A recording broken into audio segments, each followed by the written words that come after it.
बहुत सुंदर सीख देने वाली कहानी।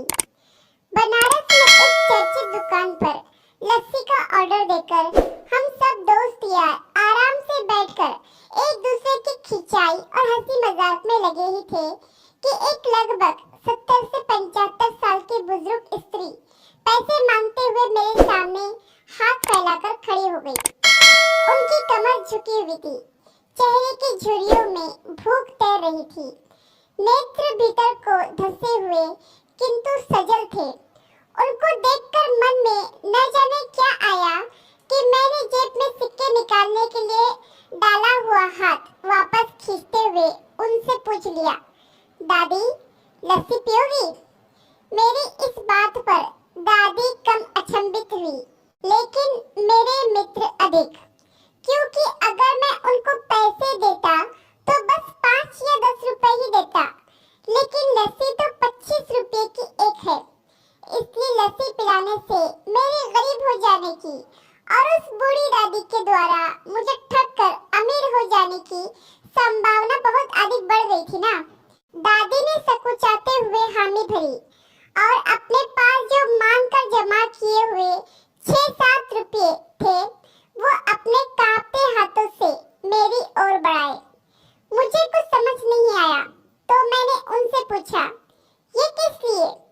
इनको मिलाकर मेरी लस्सी के पैसे चुका देना बाबूजी। भावुक तो मैं उनको देखकर ही हो गया था। रही बची कसर उनकी इस बात ने पूरी कर दी।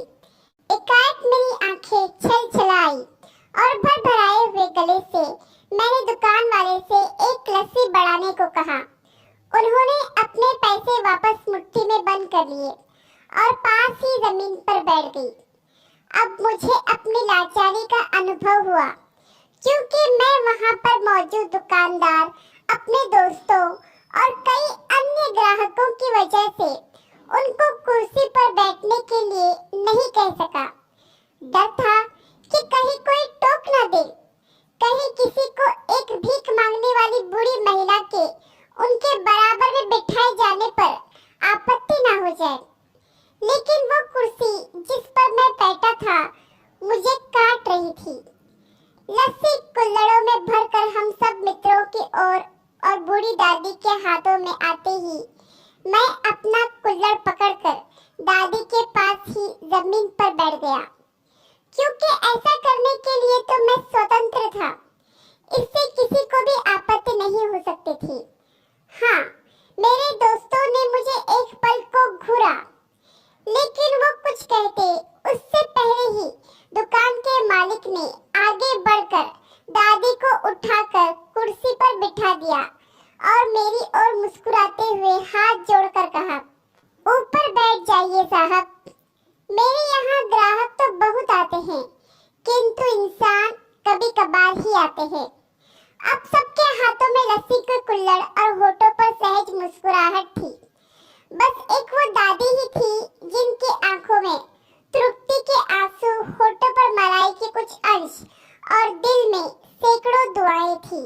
न जाने क्यों जब कभी हमें 10-20 रुपये किसी गरीब भूखे को देने या उस पर खर्च करने होते हैं तो वो हमें बहुत ज्यादा लगते हैं। लेकिन सोचिए कि क्या वो चंद रुपये किसी के मन को तृप्त करने से अधिक कीमती हैं? क्या कभी भी उन रुपयों को बियर, सिगरेट या जंक फूड पर खर्च कर ऐसी दुआएं खरीदी जा सकती हैं? जब कभी अवसर मिले ऐसे दयापूर्ण और करुणामय काम करते रहे। भले ही कोई अभी आपका साथ दे या ना दे, समर्थन करे या ना करे, सच मानिए इससे आपको जो आत्मिक सुख मिलेगा वह अमूल्य है। शॉपिंग मॉल में ढेर सारे पैसे खर्च करने पर हमें इतनी आपत्ति नहीं होती जितनी आपत्ति हमें किसी गरीब को चंद रुपये देने में होती है। मालिक ने हमें जो धन दिया है उसका सम्मान करें और हैसियत के हिसाब से गरीबों की मदद करें। आशा करती हूँ